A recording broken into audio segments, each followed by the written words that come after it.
唐突ですが、フロントフォークを交換しました。パッと見どう変わったのって感じだけど、苦労して取り付けたので紹介しようと思います。なぜ交換したのってことですが、以前から分厚いダストシールが嫌だと思っていました。フェンダーをフォークに直付けしたかったので、左ディスクブレーキ用のフォークを選んだらダストシールが分厚かったのです。右ディスクブレーキ用だとダストシールは薄いんだけど、フェンダーを直付けすることができなかったのです。それと、これも左ディスクブレーキ用の弊害なんだけど、アクスルシャフトが M10 で頼りないなってところもありました。そんなことで、フロントフォークに不満を持っていたところ、アリエクにこの不満を解消してくれるフロントフォークがありました。値段は超激安の3308円でした。今は6000円台に値上がりしてますが、それでも安いですね。ただ、送料が6250円もしました。見た目の不満を解消してくれるフロントフォークなんだけど、フロントフォーク径が 27mm でした。径のゴリラのステムは、田中商会さんのアルミステムでフォーク径は 26mm なのです。1mm くらい力ずくで入るだろうって思って、X でつぶやいてみたら、ダメですって教えていただきました。力ずく作戦がダメならステムの穴を 27mm に拡張してやろうと考えたのです。ステムの穴を 1mm 拡張するって言っても、リューターで削って丸く拡張するのは明らかに難しそうです。そんな中、高難で工具を見ていたら、円錐状になっているステップドリルが目に入りました。この形状なら、季節の穴をまん丸に拡張することができると思いました。さらに、幸運なことに見つけたステップドリルの最大径が 27mm だったのです。このステップドリルでステムの穴を貫通させればまん丸に 1mm 拡張することができるってことに至りました。作戦はいい感じにイメージできたんだけど、作業状況を撮影する余裕がありませんでした。なので、今回の作業状況は写真のみとなります。こちらの写真は購入したフロントフォークをトップブリッジに当てがってみたところです。X で教えてもらった通り、フォーク径が 1mm 大きくなっただけで全く入りませんでした。新旧フォークを並べてみた写真です。穴の位置は全く同じで、ダストシールの大きさが違うのと、アクスルシャフトを通す穴の径が違ってます。たったそれだけの違いのためにここまでバラバラにしてます。体力が消耗したので、途中で栄養ドリンクを補充して作業を行いました。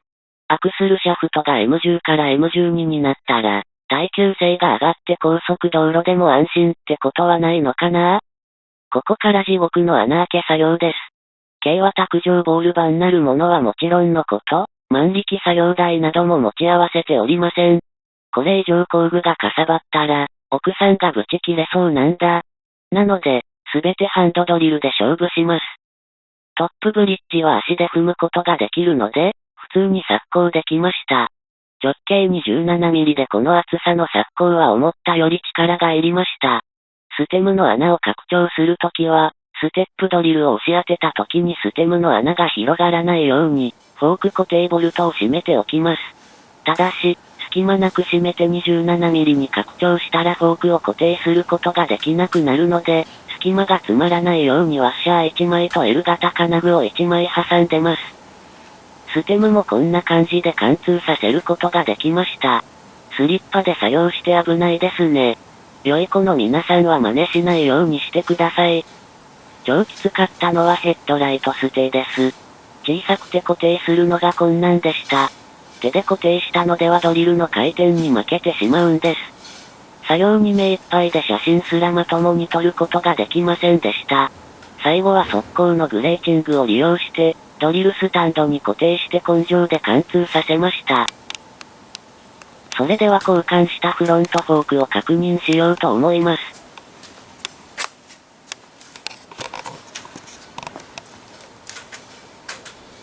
トップブリッジ、ヘッドライトステー2箇所、ステムと、片側で4箇所の穴を拡張してます。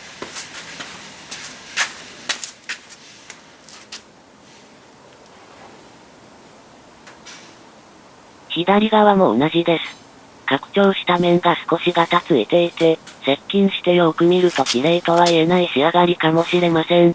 まあ、この粗さに気づくほど近づいてみることはないので、OK としておきます。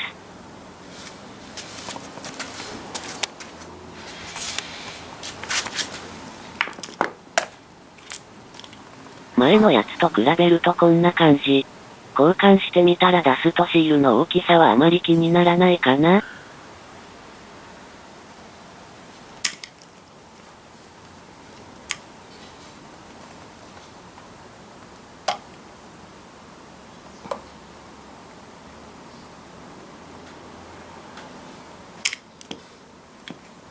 この大きなダストシールが嫌だったんだよね。すっきりはしました。見た目の違いはたったこれだけです。できたと思ったんだけど、タイヤが回らないんです。ディスクブレーキが当たってそうですね。ディスクブレーキがパッドに当たってるのか確認するために、ディスクの固定ボルトを外してみました。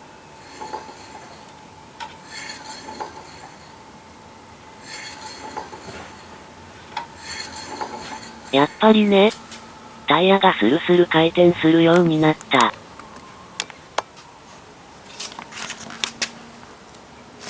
ディスクのセンターがずれてるのかな。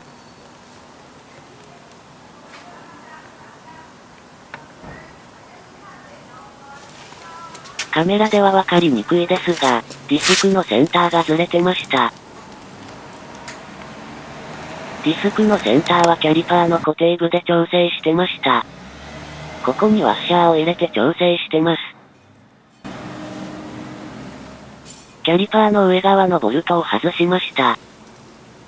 ここにワッシャーが2枚入ってました。これがこの隙間に入ってたんです。普通のワッシャーが2枚入ってたんだけど、薄いワッシャーを1枚追加してみようと思います。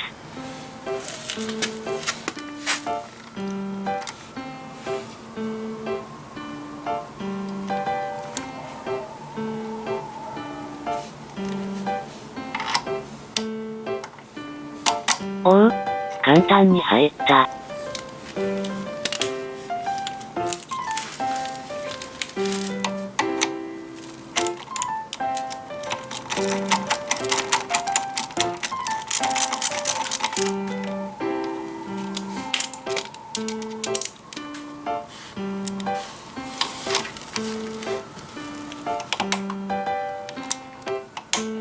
ブレーキなのでしっかりトルクを入れて固定します。下側はすでに仕込み済みでした。なので、本締めするだけです。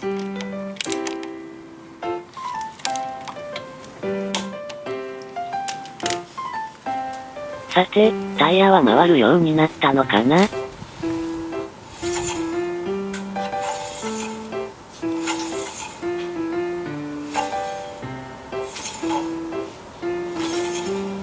ブレーキパッドとディスクが少し擦れてますが、まあまあ回るのでよしとしておきます。ディスクのセンターはバッチリ合ってますね。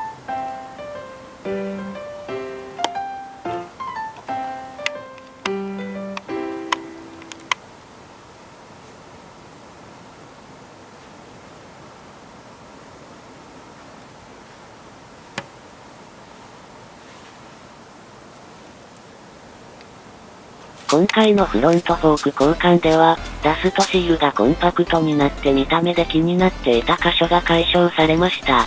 このフロントフォークの性能については全くわかりません。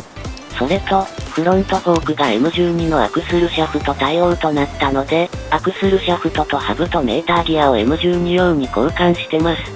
交換したパーツについては概要欄に紹介してますので参考にしてください。これで完成したと思ったんだけど、メーターギアに思わぬ落とし穴がありました。次回の動画では左側 M12 対応メーターギアについて紹介したいと思います。今回の動画はこれでおしまいです。この動画を最後まで見ていただいてどうもありがとうございました。